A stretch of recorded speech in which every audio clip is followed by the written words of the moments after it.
Provincial disaster management ने heat wave alert जारी किया है कि आने वाले दिनों में बहुत ज़्यादा शदीद गर्मी पड़ सकती है। तो हम गर्मी से कैसे बच सकते हैं, हीट वेव क्या है, उसकी क्या अलामात है, आज हम इसके बारे में डिस्कस करेंगे। अस्सलाम वालेकुम एवरीवन, मेरा नाम डॉक्टर अब्दुल मजीद है। जब धूप हमारे जिस्म पर पड़ती है तो हमारे जिस्म का दर्जा हरारत बढ़ जाता है और जो हमारी जिस्म की ब्लड वेसल हैं ये डायलेट हो जाती हैं, जिसकी वजह से हमारा ब्लड प्रेशर भी कम हो जाता है।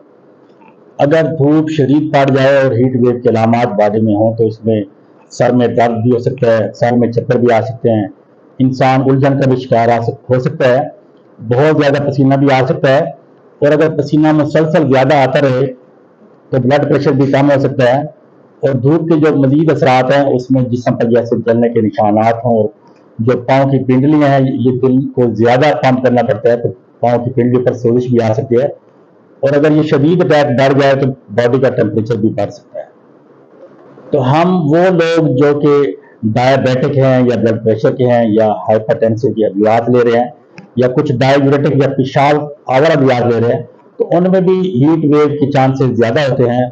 और वो लोग जो बेघर हैं या ज़हनी अमराज से मुब्तला हैं या घरों में अपर फ्लैट्स पे रहते हैं तो उनका भी सनलाइट का एक्सपोजर ज़्यादा होता है। अगर कोई आपको ऐसा शख्स मिल जाए जो हीट वेव का शिकार हो तो आप उसे फौरी तौर पर ठंडी जगह पर मुंतकिल कर दें। आप उसको पीने के लिए ज़्यादा पानी ऑफर करें, उसके साथ साथ उसकी बॉडी को आप ठंडे पानी से नहला भी सकते हैं, उसके गर्दन और बगल में आइस पैक भी रख सकते हैं। अगर आधे घंटे में टेम्परेचर ठीक हो जाए तो ये इसमें खतरे वाली कोई बात नहीं। अगर आधे घंटे के बाद भी टेम्परेचर ठीक ना हो और बाद दफा ये टेम्परेचर 40 सेंटीग्रेड से भी ज़्यादा बढ़ जाता है तो ये खतरे की अलामत है जिसमें इंसान बेहोश भी हो जाता है।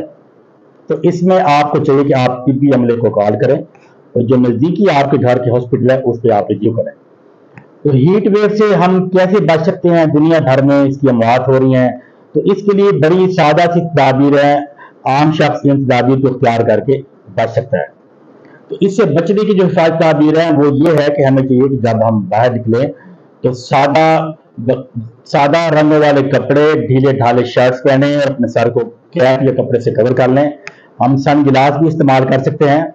बर्फ और पंखों का ज़्यादा से ज़्यादा इस्तेमाल करें। अगर हम ठंडे या ताज़ा पानी से नहाते हैं तो इससे भी हमारी बॉडी का टेम्परेचर कम हो जाता है। हम पानी ज़्यादा से ज़्यादा इस्तेमाल करें, उसके साथ साथ वो फ्रूट्स भी इस्तेमाल कर सकते हैं जो कि पानी से भरपूर हैं, जो कि हमारी बॉडी में पानी की कमी को दूर करते हैं। हम गैर ज़रूरी सफ़र से इज्तनाब करें और घरों में रहें और अगर आप कहीं बाहर आउट वर्क प्लेस पे हैं तो आप वहाँ पे ठंडी जगह पे रहें, सायादार जगह पे रहें और वहाँ पे जो हमारे जो लेबर खास तौर पे जो वर्कर हैं जो रोड पे काम कर रहे हैं, कंस्ट्रक्शन साइट पे काम कर रहे हैं तो उनके लिए ठंडी हवा और साया का भी इंतजाम करें।